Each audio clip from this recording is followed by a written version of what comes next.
गजेंद्र मोक्ष। श्री सुखदेव जी ने कहा, बुद्धि के द्वारा पिछले अध्याय में वर्णित रीति से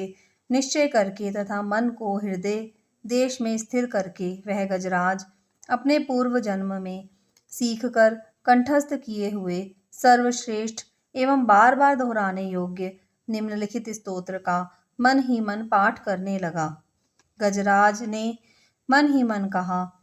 जिनके प्रवेश करने पर ये जड़ शरीर और मन आदि भी चेतन बन जाते हैं, ओम शब्द के द्वारा लक्षित तथा संपूर्ण शरीर में प्रकृति एवं पुरुष रूप से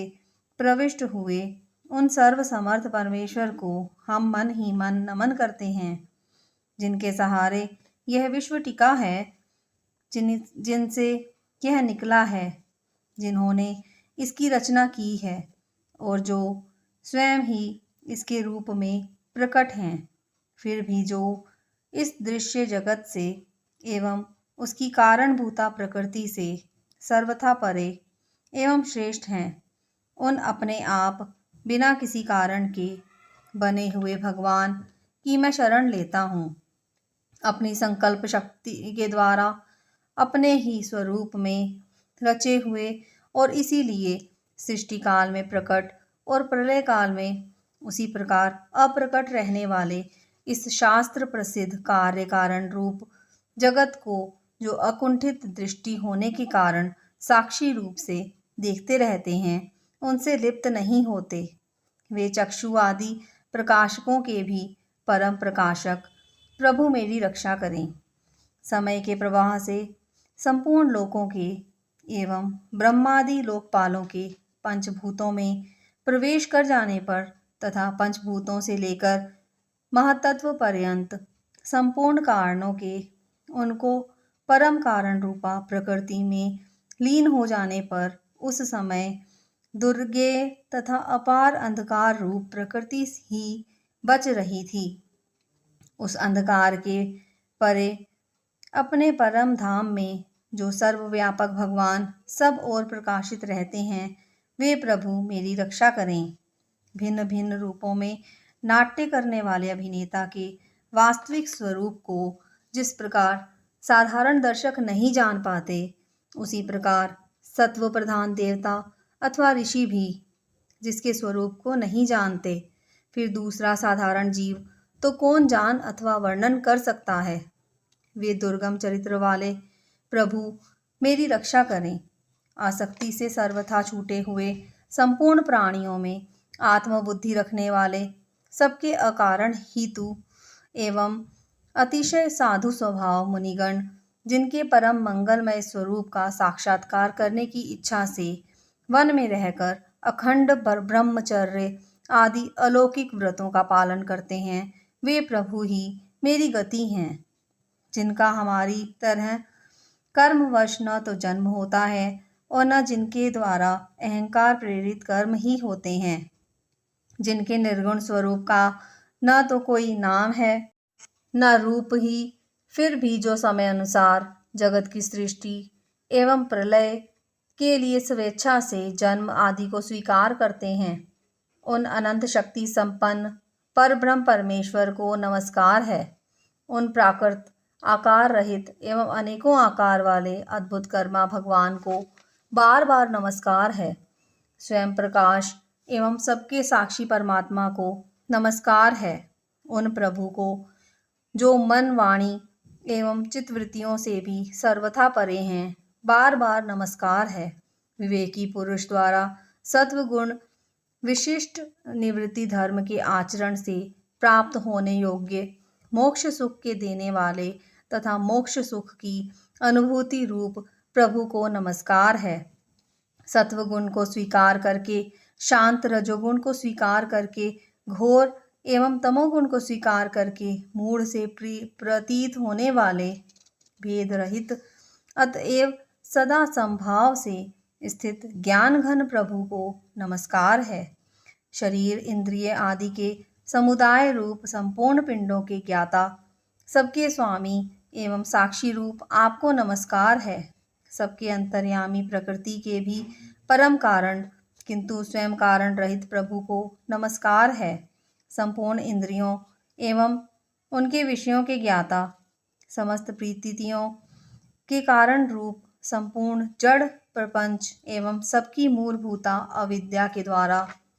सूचित होने वाले तथा संपूर्ण विषयों में अविद्या रूप से भासने वाले आपको नमस्कार है। सबके कारण किंतु स्वयं कारण रहित तथा कारण होने पर भी परिणाम रहित होने के कारण अन्य कारणों से विलक्षण कारण आपको बारंबार नमस्कार है। संपूर्ण वेदों एवं शास्त्रों के परम तात्पर्य, मोक्ष रूप एवं श्रेष्ठ पुरुषों की परम गति भगवान को नमस्कार है। जो त्रिगुण रूप काष्ठों में छिपे हुए ज्ञानमय अग्नि हैं, उक्त गुणों में हलचल होने पर जिनके मन में सृष्टि रचने की बाह्य वृत्ति जागृत हो जाती है तथा आत्म तत्व की भावना के द्वारा विधि निषेध रूप शास्त्र से ऊपर उठे हुए ज्ञानी महात्माओं में जो स्वयं प्रकाशित रहते हैं, उन प्रभु को मैं नमस्कार करता हूँ। मुझ जैसे शरणागत पशु तुल्य जीव की अविद्या फांसी को सदा के लिए पूर्ण रूप से काट देने वाले अत्यधिक दयालु एवं दया करने में कभी आलस्य न करने वाले नित्य मुक्त प्रभु को नमस्कार है। अपने अंश से संपूर्ण जीवों के मन में अंतर्यामी रूप से प्रकट रहने वाले सर्वनियंता अनंत परमात्मा आपको नमस्कार है। शरीर, पुत्र, मित्र, घर, संपत्ति एवं कुटुंबियों में आसक्त लोगों के द्वारा कठिनता से प्राप्त होने वाले तथा मुक्त पुरुषों के द्वारा अपने हृदय में निरंतर चिंतित ज्ञान स्वरूप सर्वसमर्थ भगवान को नमस्कार है। जिन्हें धर्म, अभिलषित भोग, धन एवं मोक्ष की कामना से भजने वाले लोग अपनी मनचाही गति पा लेते हैं, अपितु जो उन्हें अन्य प्रकार के अयाचित भोग एवं अविनाशी पार्षद शरीर भी देते हैं, वे अतिशय दयालु प्रभु मुझे इस विपत्ति से सदा के लिए उबार लें। जिनके अनन्य भक्त जो वस्तुतः एकमात्र उन भगवान के ही शरण हैं,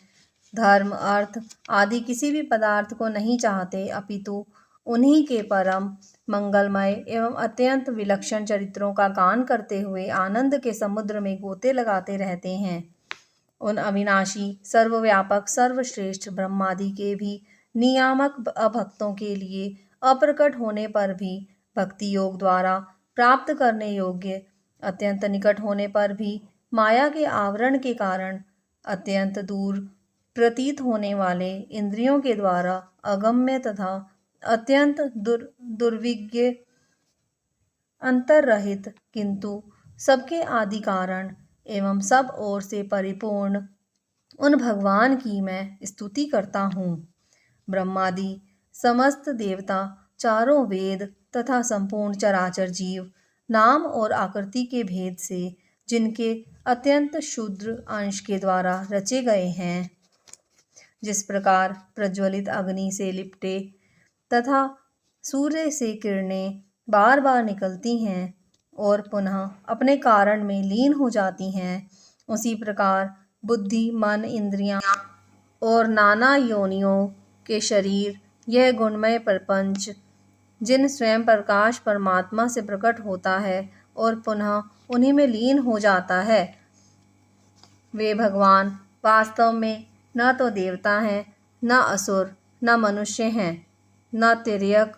योनि के प्राणी हैं, न वे स्त्री हैं, न पुरुष और न नपुंसक ही हैं, न वे ऐसे कोई जीव हैं जिनका इन तीनों ही श्रेणियों में समावेश न हो सके, न वे गुण हैं, न कर्म, न कार्य हैं, न तो कारण ही। सबका निषेध हो जाने पर जो कुछ बच रहता है वही उनका स्वरूप है और वे ही सब कुछ हैं। ऐसे भगवान मेरे उद्धार के लिए आविर्भूत हों। मैं इस ग्रह के चंगुल से छूटकर जीवित रहना नहीं चाहता, क्योंकि भीतर और बाहर सब ओर से अज्ञान के द्वारा ढके हुए इस हाथी के शरीर से मुझे क्या लेना है। मैं तो आत्मा के प्रकाश को ढक देने वाले उस अज्ञान की निवृत्ति चाहता हूँ, जिसका काल क्रम से अपने आप नाश नहीं होता, अपितु भगवान की दया से अथवा ज्ञान के उदय से होता है। इस प्रकार मोक्ष का अभिलाषी मैं विश्व के रचयिता स्वयं विश्व के रूप में प्रकट तथा विश्व से सर्वथा परे